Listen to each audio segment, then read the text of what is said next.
Good evening, ladies and gentlemen, and welcome once again to NOLA Theater Talk.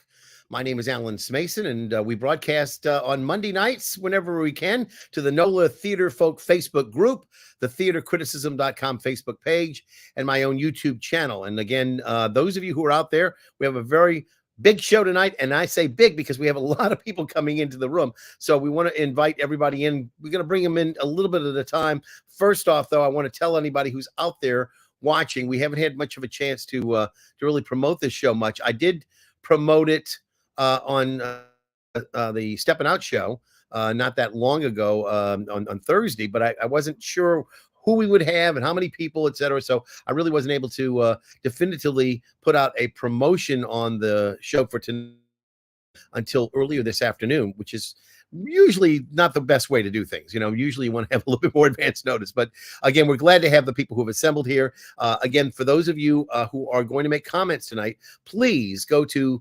https://streamyard.com/Facebook. The reason why is then we can find out who you are. If not, it shows up as a Facebook user. That's all it says is Facebook user. And we may know who you are. And you may think that you know knowing who you are, but we're not going to know until you give permission to the application StreamYard to allow your Facebook name to show up. That's what we're doing. Okay, so we're going to get started right away. First off, for those of you who are just checking in for the first time right now, the show will be talking about a brand new adaptation of The Diary of Anne Frank.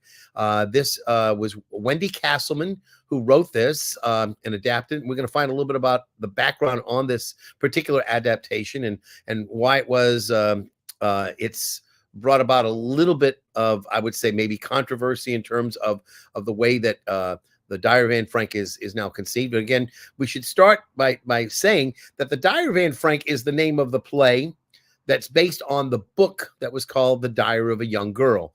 That was the original title of what we commonly call The Diary of Anne Frank, but The Diary of a Young Girl was what it was, the title was what it was released as when Otto Frank, the father of Anne Frank, was given the diaries that had been hidden away while he was in the concentration camp, and they were presented to him after he was out of the concentration camp and had been liberated, and he went back and they were presented to him. They had been hidden away. The people who I believe had them, I don't remember the exact story, but as I appreciate it, they could see that it was powerful, and they him to have that. They didn't know if they'd ever see him again, but they kept it just because it was an important thing to have documentation on what had happened.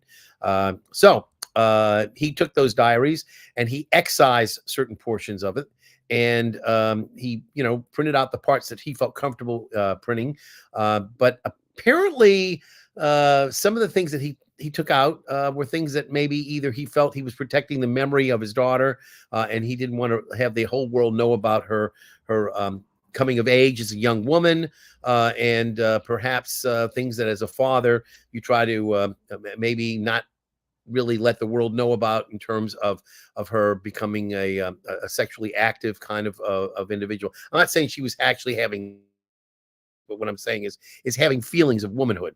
And so as a result, some of those passages have been put back into the book now because everyone who was involved with it is deceased at that time. I think that maybe some of the people who were still alive after the war, he might have been trying to protect their reputations as well. So I'm going to ask the director of the play, Rachel Whitman Groves, to come in right now. And Rachel, welcome to the show. First off, am I correct? Is that pretty much the way that the assessment that I gave that Otto had sort of changed things around a little bit because he was trying to protect the image of his daughter and perhaps protect the reputation of some of those people who were still alive after the war? In the diary, there were things that they did omit. Yes, you are correct about that. And then in the play, when it was written, there were also members who were related to some of the annex members. Hey, bud, if you're going to join us, I need you to join us like a big boy. Okay, this is Daniel Groves, by the way. Yes, welcome, Daniel. A YouTuber, so he's very interested in your show, Alan. Yes, no, I want Daniel to pay attention because you will be quizzed on this, Daniel. Okay. All right. Um, Again, tell me, and I'm just a little bit, Mona, who's the acting executive entertainment director, Bob Hope and Dolores Hope, entertainment director at the National World War II Museum. I want to bring her in as well, but before she comes in. And she can give sort of an overview of the show, and then we'll bring in, of course, all the other actors, et cetera, including the actors who play Anne and Otto Frank. I wanted to, kind of get an idea from your perspective when you first found out about this, and how you approached the World War II Museum about actually becoming a director. This is, you're a very well-known actor, but I don't think too many people have seen you doing a lot of directing. They approached me. I was recommended by Alex Page Loomis.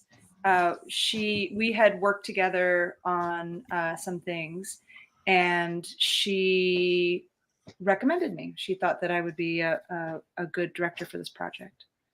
And of course, we should say that Mona is actually Mona Nasrari. We want to welcome you to the show.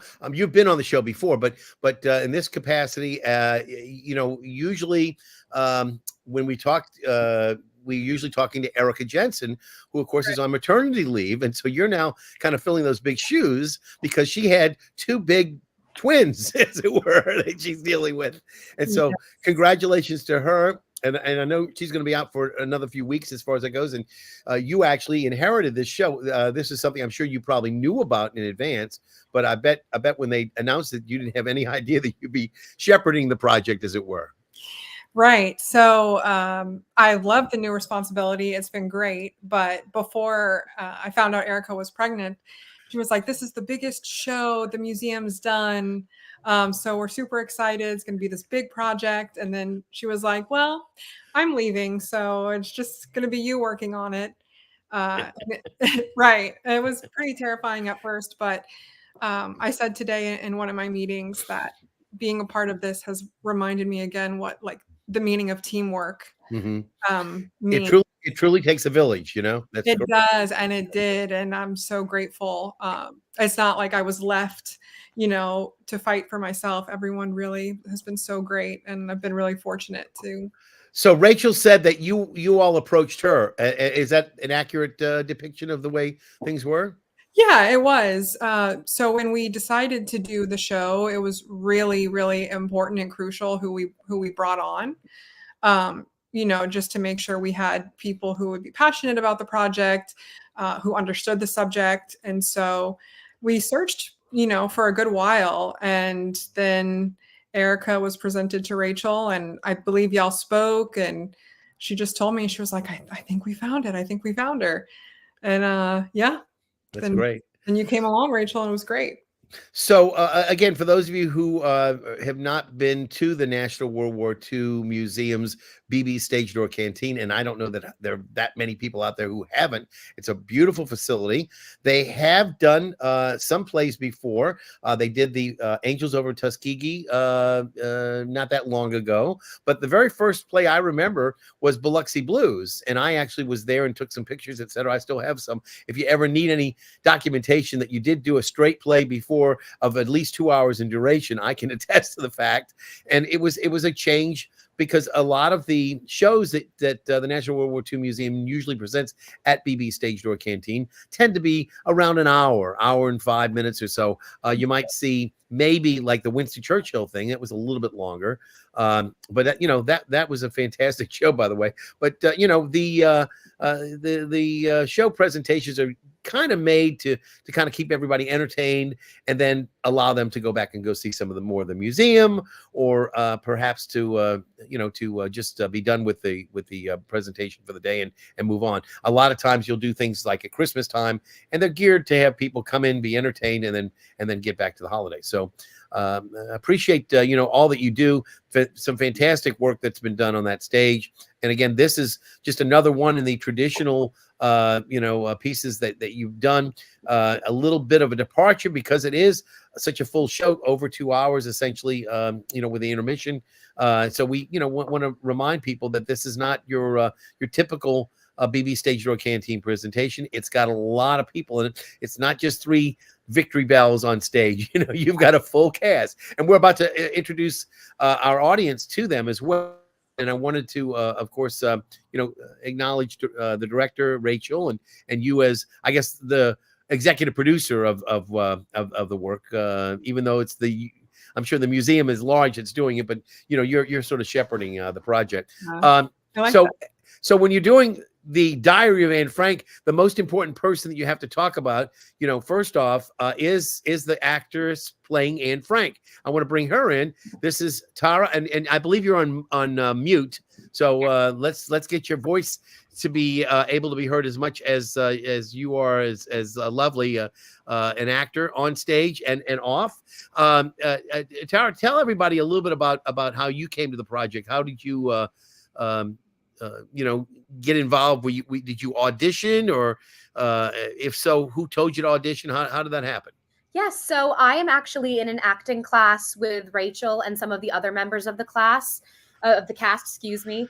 And Rachel actually recommended that I do audition for it because she's seen me in class. I recently graduated from Tulane, and I studied theater and psychology, and I was looking to kind of get back into theater.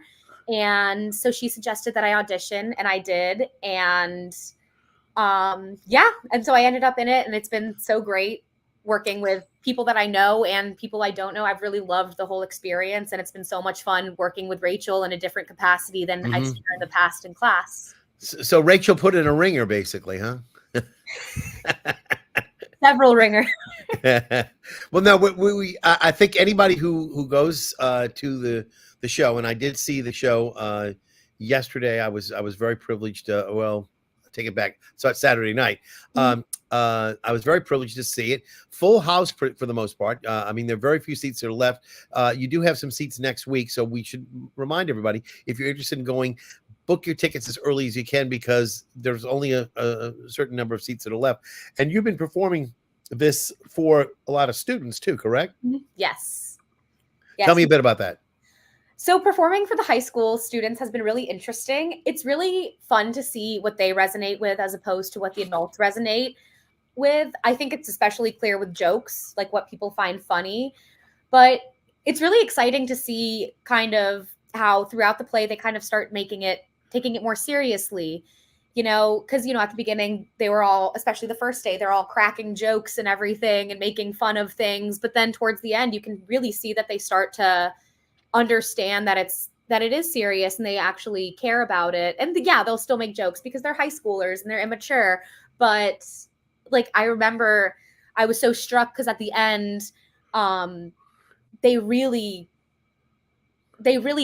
I feel like understood it and they felt for it. And I think that was I loved the opportunity to be able to, kind of teach something so important to them. That was a really lovely experience.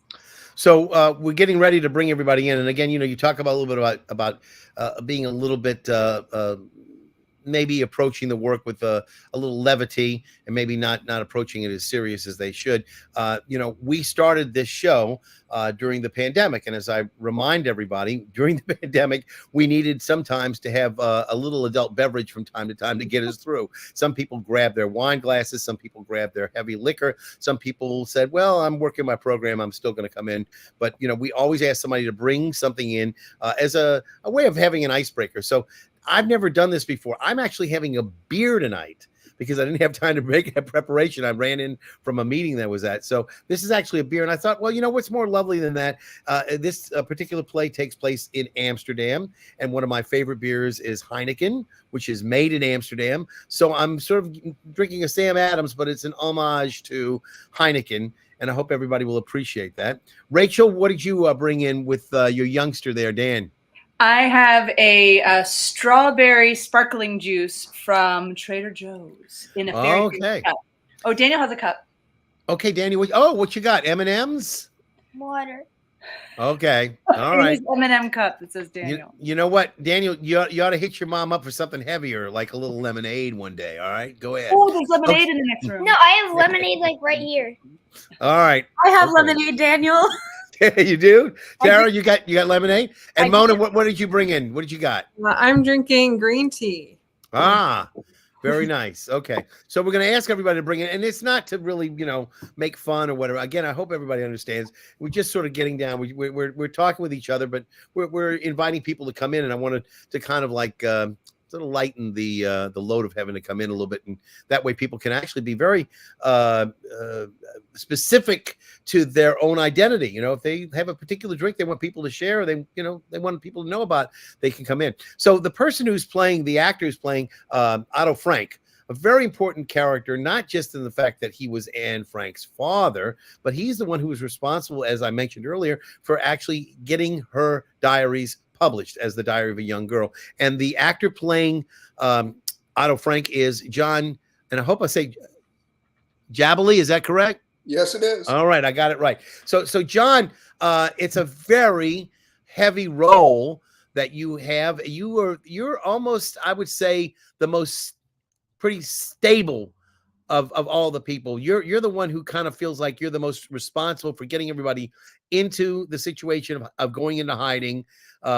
Your character, of course, had been involved in a business in that building, and so you knew there was an actual place where they could hide in the attic there. And I'm not quite sure, is attic the correct term, because it was more an annex, right, rather than an attic. Yeah, it's actually a multi-story annex built onto the back of the building. Right. And again, the main thing is that Otto survived the war and was able to actually use the example of his daughter's diary as a symbol for what actually transpired during the Holocaust. Because as we all know, there's a lot of denial that goes on in a lot of things these days. People will not accept responsibility for things that they did yesterday, much less, over the course of several years. And what people would not believe or could not make themselves believe could be that people could be as cruel as they were, and that some of the acts of barbarism that went on in the death camps, et cetera, actually took place. People, did not want to believe that people could be so cruel to other people. And again, I imagine that your background, getting yourself ready for this particular role, probably involved a lot of reading and a lot of research. Can you tell me a little bit about what you did in terms of how you found the character of Otto Frank? Where was it that you went to kind of plumb the depths to get into his mindset? Wow. Well, first, I was lucky enough to find an interview that he did with the BBC on a children's television show back in the 1970s. So I was actually able to see him holding the diary and talking to the host about that and what it meant to him. He lived quite a while after the war. He was the only person to survive of the 8 in the annex. So there's a photo of him with showing his Auschwitz number tattooed on his left forearm. I had always known about this, since childhood, of course, and even went to Dachau in high school on a trip to Europe. But this was really a deep dive and just a continuing revelation. And to put yourself in that position is really difficult. I related earlier about how in the play, because of I would say artistic license on the part of the playwright, it's difficult for them to actually depict the way in which he received the diaries, but it's different than the way the play. Do you remember the story? Did you read the story about how he actually was contacted and how he found the diaries, how they were given to him? Well, it was Meep, one of the employees at the business, who was. There were 4 helpers, and Meep and I forget who else it was, found them and saved them and presented them to him after the war. And, from there, he at first didn't want to publish it, but then was either talked into or decided to publish, and through a family friend was able to do a small printing, and then it caught on and was eventually translated, I believe, into over 70 languages. Yeah. And of course, in recent times, because some of the material, as I mentioned earlier, has been added back into the diary, there are some places, Florida is an example, where it's become the subject of book bans, and that several people have said this is not appropriate material for our young people to read, because it talks about sexual matters and things of that sort, and we don't believe that our children should actually read this material. Things that young people actually do. Yeah. So how does that make you feel? You know, I understand as a father why he was protective of his child's memory, but I think, you know, the things that are put back into this production really round out Anne, and Tara can talk, Tara and Rachel and Mona can talk more about that. Tara, you want to comment on that?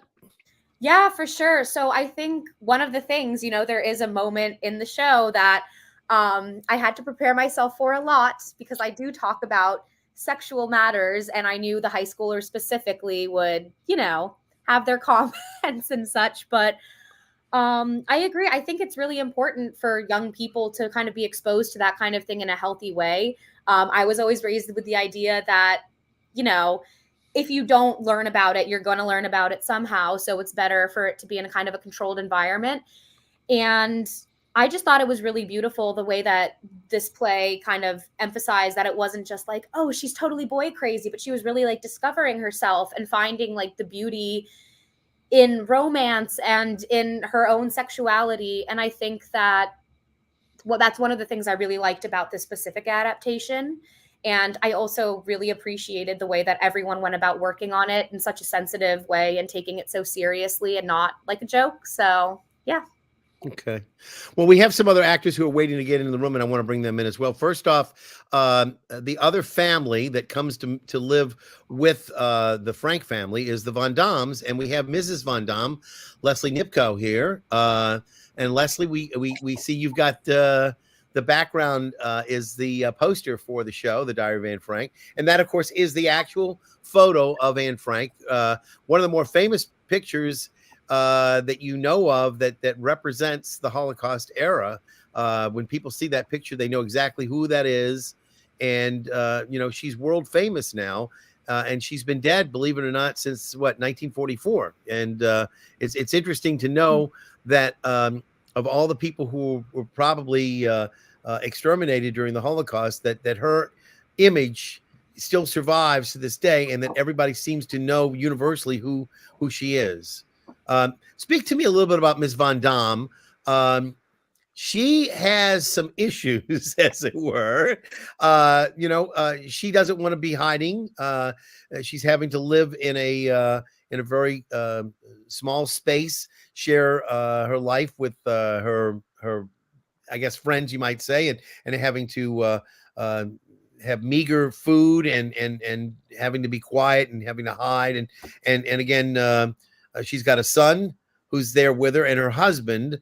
And the husband is again a little bit of a problem for her, because you know, he seems to be a very demanding person, and she seems to cater to him in a bit, doesn't she?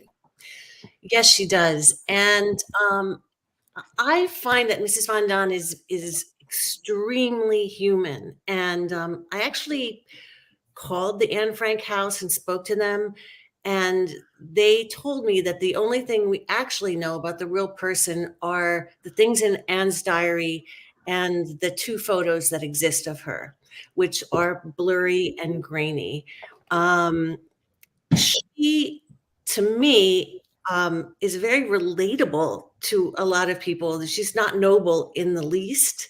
And she's a fancy person who likes her things, and never thought that this would happen. And one of the things that I found really interesting at the beginning of the play, I tried to put myself in the headspace that they had no concept of the horror that we've all seen so many times now, the camps and the genocide. It was incomprehensible to these people. So she learns these things in this enclosed space with all these people on top of her as the play goes on. And so I tried to use that I tried to experience that, which is impossible, but I tried to, as much as I could, experience that learning, I guess you would call it. And the other thing is, my grandmother was actually killed at Auschwitz, and she also didn't want to leave her possessions. So that's why she died. It was exactly the same thing. And I have a picture of her in a fur coat, which is a very important possession of Mrs. Van Daan. I only have 3 pictures of my grandmother. And so I almost felt like I wanted to honor my grandmother and Mrs. Van Pels, the original Mrs. Van Daan, the real person. Right. Because as they say, you only die if your name is never spoken again. So I feel we're honoring these people who gave their lives in this horror. So was this your maternal or paternal grandmother? My paternal grandmother. Oh, gotcha. And I didn't put it together till I was on stage one night when auditioning with the fur coat scene that my grandmother exists. Yeah, and the fur coat that she's mentioning in the play does become a major prop, and I'm not going to spoil that aspect of it, but it becomes a major prop that a lot of the action revolves about. John, both you and Leslie are just coming in the room. What did you bring in to share with us tonight? John there? Oh, yeah. Can you hear me, John? I can. I didn't have time to get bourbon. I actually got Coke Zero. Okay. But it would have been bourbon. Leslie, I bet you did herself a disservice. She does find nobility in Mrs. Van Daan, in my opinion. Thank you. Yeah. So we have one other group of and we actually have a full group. It's 3 guys, you know, not 3 guys named Mo, but we have 3 guys who actually have smaller parts, but you know, there's really not a lot of small parts because everybody has their say in this particular drama. And so we want to bring in let's see, this is Flynn, who plays sort of the heavy, if you will. You're on stage not too long, but you make a definite impact in the show. Joel and John. Now John, you play Mr. Van Daan. Mr. Van Daan, and then of course Joel, you're playing the role of what, Peter? Yes, So Peter Van Daan. Peter becomes, if you will, the love interest of and not I don't think spoiling it, but he's the only boy who's their same age, and Anne and he sort of carry on a little bit. Now I'm not going to say it's a love affair to end all love affairs, but because of the circumstances, they I think reach out to one another, and that would be safe to say, wouldn't you say? Oh yeah, and Alan, you'd be spoiling a 70-year-old book, so I wouldn't be too worried about it. So tell me, what do you all feel about being part, bringing the legacy, if you will, of the Diary of a Young Girl, the stage presentation of the Diary of Anne Frank to the fore? We can start, I guess, with Joel. What do you bring to Peter, and what did you find in Peter's character that you could relate to easily? So being a teenager is hard in any circumstance. It's a really pivotal moment in someone's life. A lot of who you are is developing, a lot of social anxiety, how to interact with people. Peter was already someone who wasn't the most social. He wasn't very comfortable with interactions with other people. He kept to himself a lot. And so to be going through that sort of difficult period of someone's life during one of the most difficult periods of world history and one of the most dangerous times to be a Jew, there's so many difficult emotions to cope with on top of just the hormones that are racing around at that time period of your life. And I should point out that you have Holocaust survivors who are in your family, correct? I personally do not, but I am Jewish, so Oh, it's a very important part of the Jewish tradition to remember those. understood. So Leslie, okay, Leslie, you've got obviously okay, and then we also had I think the dramaturg also had some history as well. So there are people who actually have real life experiences in the Holocaust. Let me get to John real quick. John, you play Mr. Von Dam. yes. Mr. Van Pels, the original character whose name was changed. And as I said, you have some issues. And your wife, your stage wife, that is, Leslie, does tend to seem to favor you in many ways, tries to make your way through a difficult time. Tell me a little bit about, what you perceive as maybe not those being a flaw, but just, maybe you can't blame him because how do you approach the man? How do you approach that role? Well, I didn't really understand it at first, but then it became clear that the Van Dams really love each other, and they express it in their own way. They're put into this situation where they're living in tight quarters with everything else, so it complicates their relationship. Our relationship in the play grows from just normal interacting with each other to I break down, she breaks down, and then there's a resolution in the end where we really show how much we love each other in spite of the quarrels and differences that we have. And again, before we get to Flynn, I'm assuming that you had seen an earlier adaptation, perhaps, of the Diary of Anne Frank. Had you? Yes. Yeah. No. I'm sorry. I have not. But You had not. I read it and then came to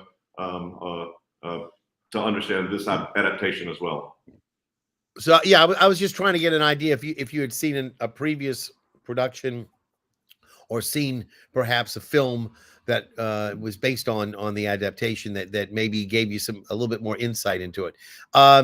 Is he just too much of a person who's self-centered, do you think, or perhaps insensitive, or he's just oblivious and really can't be blamed for his actions? What do you think?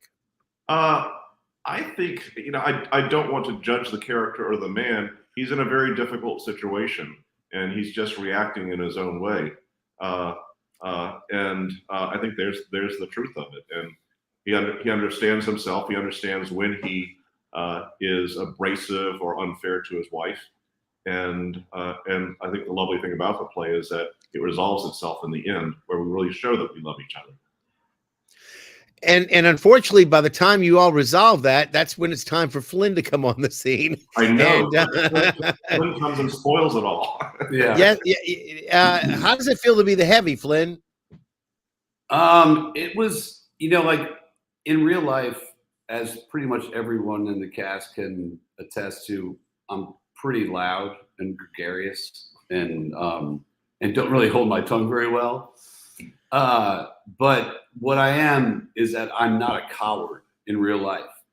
And this guy was just a coward because he was tipped off to be able to come in there, and he didn't actually do any of the extermination. All he did was move them from one place to another. And it was an act of cowardice. So I had to kind of suck that up and play a loud coward. And that part of it was difficult for me, to be honest. But, it's 8 words. So yes. All right. What did y'all bring in tonight to the room? What did you got? Yeah, your drinks. I'm drinking Scotch on the Rocks. A man after my own heart. Yoga recently, so I'm just hydrating with some regular old water. All right, that's what most of the actors are doing. Well, and what is that? We're at our scene study class with Doug Spearman. So okay, all right. We can't bring booze in. Understood. I can. Understood. All right. So we've pretty much gone through the cast. We've still got some time to go over. Again, we're talking about the Diary of Anne Frank.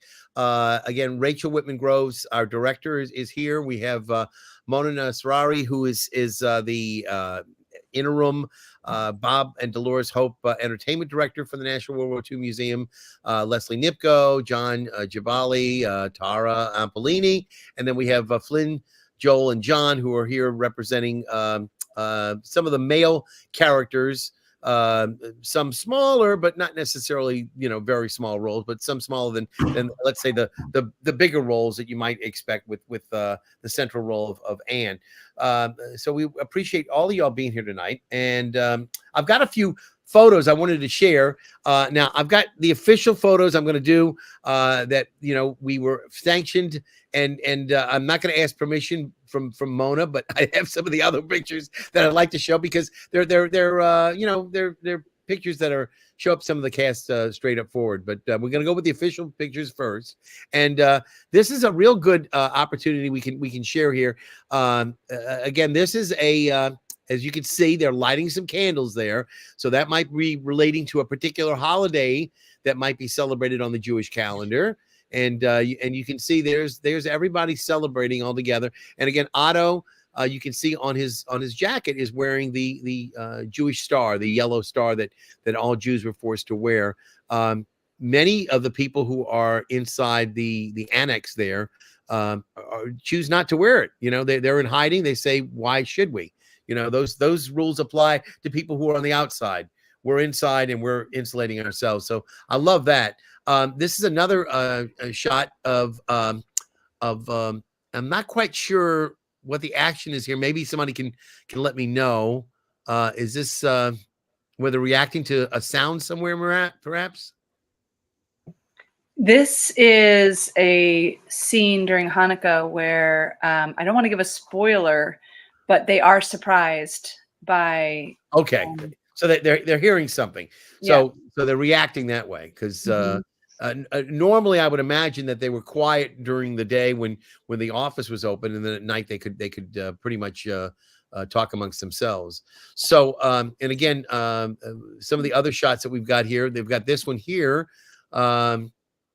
Anybody want to tell Tara? Do you know what that is all about? I can't remember for this exact moment. Oh, because I'm not in there. Is that the moment? You are, but you're on the other side of the stage. Yeah, so I haven't really been paying attention to what they're doing because there's a lot of side by side moments. So I'm not 100% sure. I don't want to speak incorrectly. So Otto's character is there, and so is Leslie. So maybe we can get them to comment on what is going on there. First of all, that's Lauren, who plays Mrs. Frank, sitting in the chair with me. And she has just heard something very distressing. This is shortly after Mr. Dussel comes to join the rest of us in the annex.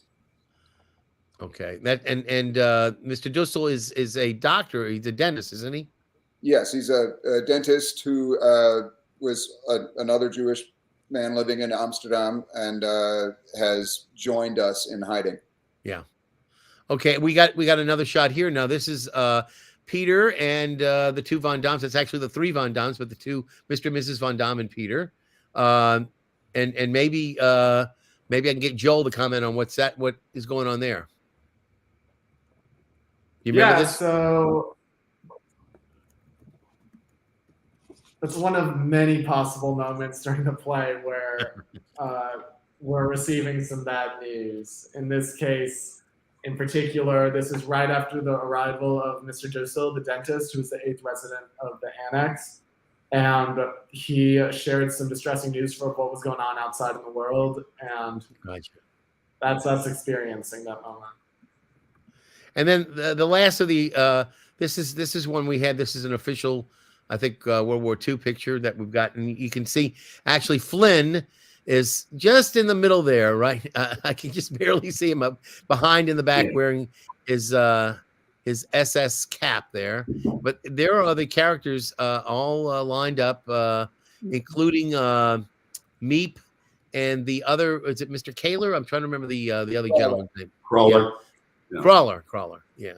So you've got all the characters, some of whom were in hiding and some of whom were assisting them and supporting them during the time that they were away. And again, it tells you this is a new adaptation by Wendy Castleman, but it's based apparently on the original work by the other authors there, the other playwrights. And Francis Goodrich and Albert Hackett. correct. And so the question is did anybody ever do a side-by-side comparison to see what it was that Castleman added? I mean, how much did she add to it? 5%, 6%, 10%? It's interesting because for everything that she added, there were also things taken away. Now, the things taken away, were they taken away because they were found to be not credible or not essential? I think some of it is for time. Some of it, like Mr. Dussel, this is a play. Mr. Dussel, who was actually, I guess, Dr. Pfeiffer, the dentist, he was actually a very, very religious man. And in the original adaptation in the 1950s, they used him more as a device to help the audience understand more about Judaism. So they made him more distantly connected to his Judaism as like someone who's living a little more secularly. Right. And but that wasn't the case. No. So Kesselman honored that and honored the memory of him. I know his partner, Charlotta? She really fought to have him honored because she wasn't happy with how he was depicted. So she fought after the original came out. She fought for his memory to be restored to having been a religious person. And more, maybe someone else in the cast can speak to it. Leslie, go ahead. Well, Goodrich and Hackett were 1950s movie writers, like around the Adam's Rib era. They wrote one of those big Hepburn and Tracy movies, and it was very crackly. And I think at that time, and they had Lillian Hellman actually come in and script doctor a little bit. And I think that they used Dussel to, he was a symbol really, or he served a purpose in the structure of the play.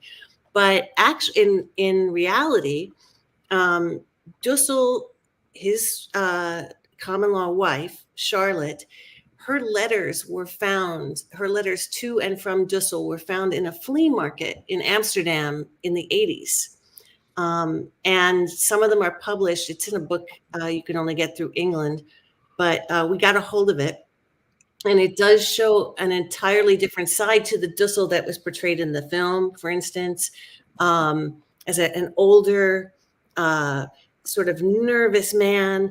Rather, he was kind of dashing, and he was a military man. He actually worked out every day in the annex, which isn't in there. But he was really he was very dedicated also to his dentistry and wouldn't come into the annex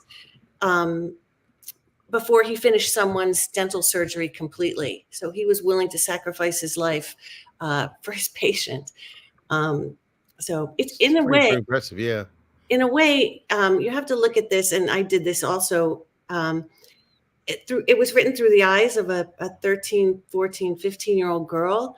And then you have to open it up and say, oh, what maybe was the other side, in order not to play a cartoon. It's fascinating. Yeah. Well, and I did a little bit of research. Frances Goodrich apparently wrote the movie The Thin Man. She was responsible for Seven Brides for Seven Brothers and Easter Parade, among some of the things that she wrote for. So she didn't just do this one piece for the Diary of Anne Frank, and was married at one point to Hackett too. So apparently she's got a long storied career, and I'm glad to bring that out. So we have some other pictures we wanted to share before we still have about 15 minutes left of the show. But for those of you who are just joining us, again, we're talking about the Diary of Anne Frank, playing now at the National World War II Museum's BB Stage Door Canteen, directed by Rachel Whitman Groves, and again, starring many of the people that you see with us tonight. Tara Ampolini is starring as Anne Frank. John Jaballet is of course Otto Frank. Leslie is playing Mrs. Von Damme, and John is playing Mr. Von Damme. Peter is being played by Joel, and Flynn is playing.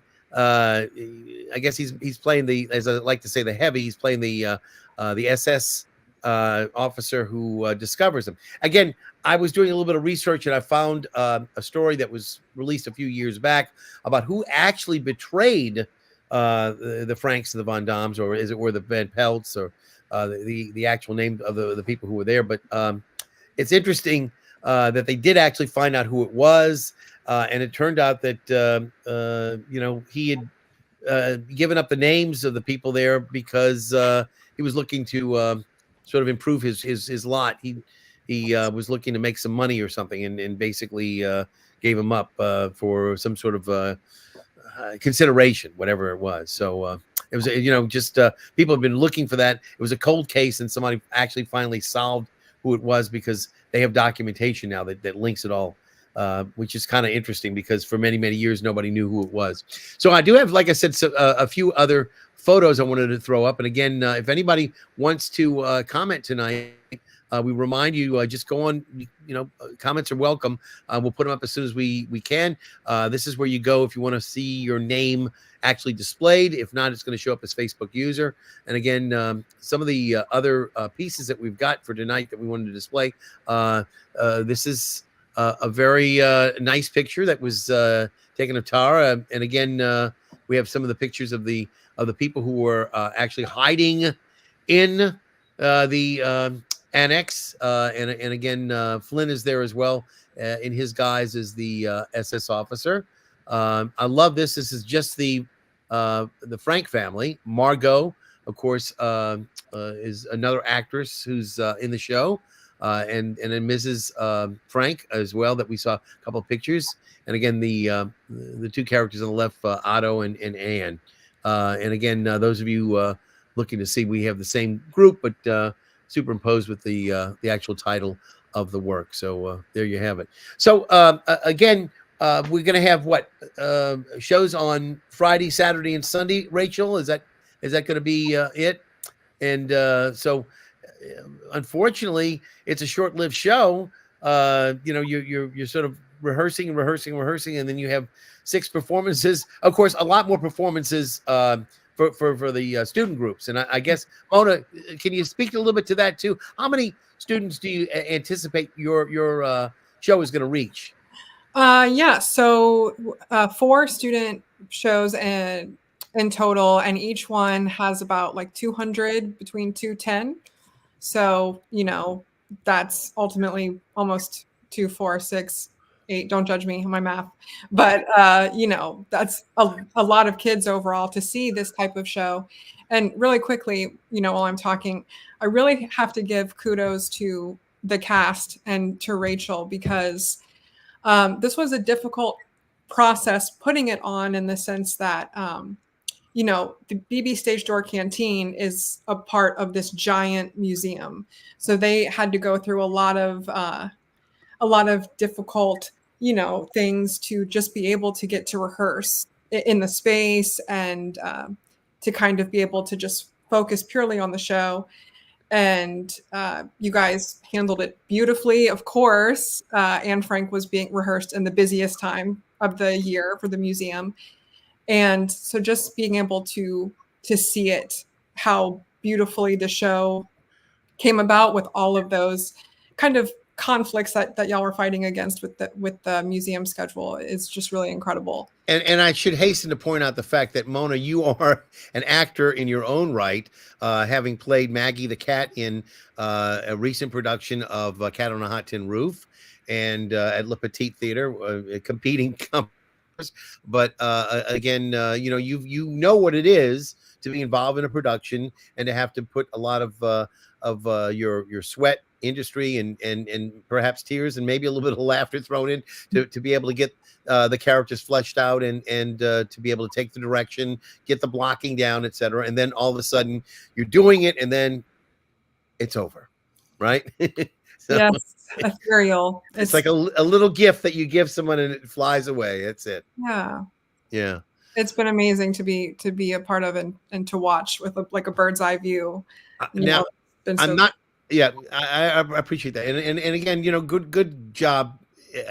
As I mentioned at this outset, filling in for Erica, who, of course, normally would be doing what you're doing and more, and you're filling in for her as well as trying to do your own job. I'm sure as well. I did have a comment I wanted to pass on. Tara, you watching? You Yes. watching? Here comes a comment. I think you might like this one. Yes, I assume that's your dad. it is. Okay. Yes, they're Proud dad. Yeah, Proud my dad family's moment. coming in a few days, which I'm very excited for. He hasn't seen the show yet? No, so some of my extended family's coming as well. So they're coming the second weekend so that they all can all come together, which I'm really excited about and grateful for that they all are making the trip. Well, we appreciate him making a comment. And again, if he wants to, or anybody wants to, at this stage of the game, as I mentioned, if you put your name in, you give permission to StreamYard to put your name up, we would have been able to see him. He did put his name up, so we knew who it was. That's okay, but we appreciate that. So we're rapidly getting. We have about 10 minutes left to the show, and I'd like to have everybody give me, a one-word description for something that you're taking back. It may be your character, it may be somebody else's character, but a one word that you want to talk about that this show resonates with you. If you could distill it all into one word and only one word about the Diary of Anne Frank. I want to start with the director. Let's see if she can come up with something. I'd like to see what we want to impart to the rest of the people who might be watching this, whether it's right now live or maybe a couple of days from now or maybe next year, whatever, about this play and what this play means to you. Rachel, we'll start you off. 2 words: speaking up. Speaking up. I got you. And why speaking up? Is it because Anne's speaking up?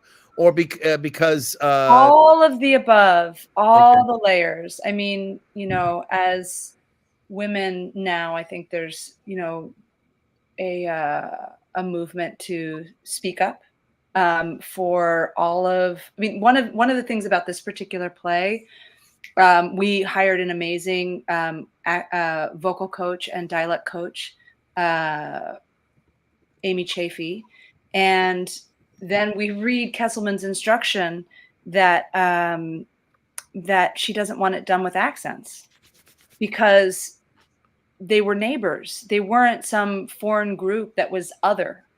They were their next door neighbors that were shipping them off in trains to be mass murdered. And the only way you can keep something like that from happening is speaking up. Okay. I should mention as well. And so Amy she Yeah. did still coach us vocally and on all of our German phrases and on many layers of how the voice expresses the character and your feeling and the breath. So she, even though people weren't speaking with German accents, because we wanted it to feel very American, like it could happen right here, right now, she was very involved. So first off, a very good job, Rachel. They did some Hebrew in the play, and a lot of times they don't get it right. They got it right. That's Alex. Alex Page Loomis. She coached everybody on the Hebrew, which I was really grateful for. And I should point out also that the Jewish faith is present in your background as well. That you are fully embracing Judaism and again, so this play resonates with you in other ways too, correct? Oh yeah. I am from a Russian Jewish background, Lithuania. My grandmother was born in Palestine, and her family came over here. I think when she was 4 years old, 1908. They came to the United States and settled in Baltimore. So my family, like all the Barry Levinson movies about Baltimore, are my family's history. Baltimore. Mm-hmm. Baltimore. All right. let's see if we can go around the room like I had mentioned earlier. Leslie, one word to sum up your feelings about this particular play. It would be truth. And I think it's what I wanted to convey when I thought about originally talking to the students, for example. The truth is the truth. There's no wavering facts. And I think we've gotten to a place where there's truthiness. And maybe if you speak loud enough, people think you're telling the truth. And I think this play just digs right back to essential truth of humanity. So that's what it is. And I think it resonates now as much as it did then. Okay, that's fair. All right, let's go to the three guys down who haven't had a chance to speak a lot. I think you're all on mute, guys. Let me add you guys to the one word to talk about either your character, how you feel about your character, or how you relate to the other people in the play. But definitely put your mic on because it's off right now. It's on mute. There you go. Go. Put your mic. There you go. Can I hear you? I'll unmute you. Go ahead. Let's see. For some reason, it's still on mute. Well, we'll come back. Think about that for whatever reason. All right, guys. We'll come back to whatever reason it's not working. Let's go to John as Otto Frank. Can you tell me one word that would sum up his character or how you feel about his character? Yeah. What's that? Time. Okay. So in the interview, he mentioned that he never really knew his daughter until he got to read her diaries after her death. And it strikes me as we go through the play that time has been ripped from these people, and their time together has been artificially shortened, and their time in the world, like so many other people going through the same thing. And what they're able to do with the time that they have is striking. Very nice. Tara, I know this is a lot. You have a lot of words that you talk as Anne Frank. What would you like to distill one word about her or about how you approach the role?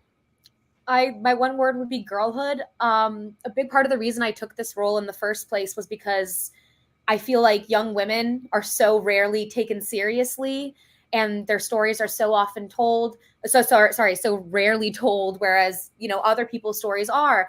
And I just think it's so beautiful how she was so unapologetically feminine and young the whole time. And also just the fact that the story is now like one of the biggest stories in the world. And I'm really honored to be able to be a part of that and to convey that.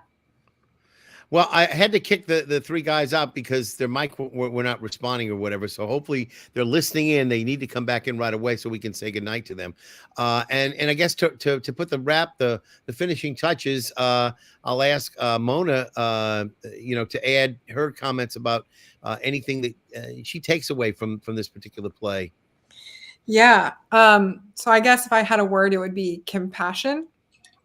The reason for that is there are so many moments throughout the play where these characters are so compassionate towards one another. I don't want to give certain moments away, but without thinking, and it's really, really beautiful to watch. And like I said at the beginning of the show, zooming out to the process is really just reminded me again what it means to be a team. And I think that is a really big lesson that I'm going to carry with me after this show is over. And it's a good reminder that you don't have to go through all of these difficult times alone. And yeah. Well, it's a very touching, very moving play. For those of you who have not got any plans for this weekend, the show is going to be playing. It's a 2-hour show. With an intermission. So, you would actually show up at the museum on Friday or Saturday at 7 o'clock. And on Sunday at, is it 1 o'clock or 2? I think it's 1, isn't it? Is it 2?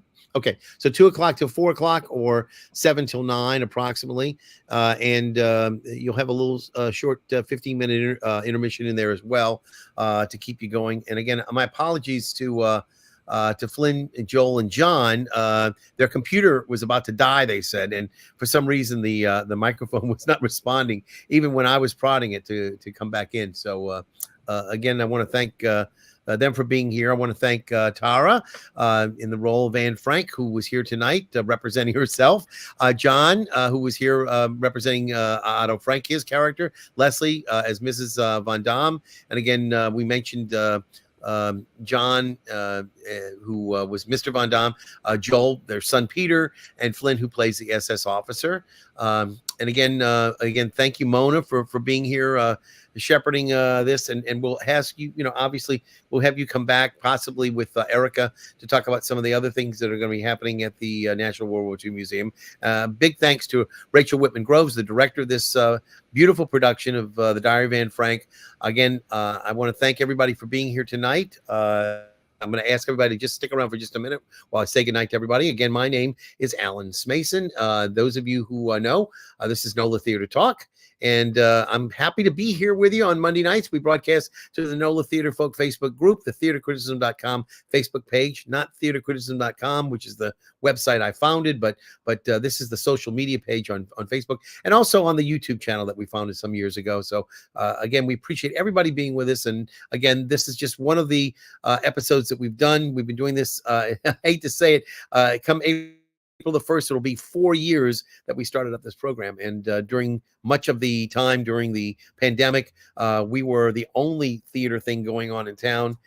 Sometimes hundreds of people watching. And again, it was my privilege and pleasure to be a part of bringing that to our New Orleans extended theater community. Tonight, we talked about The Diary of Anne Frank. We've got other shows coming up on Mondays when traditionally theater's dark, and we hope that you'll join us then. And until that time, I will see you at the theater.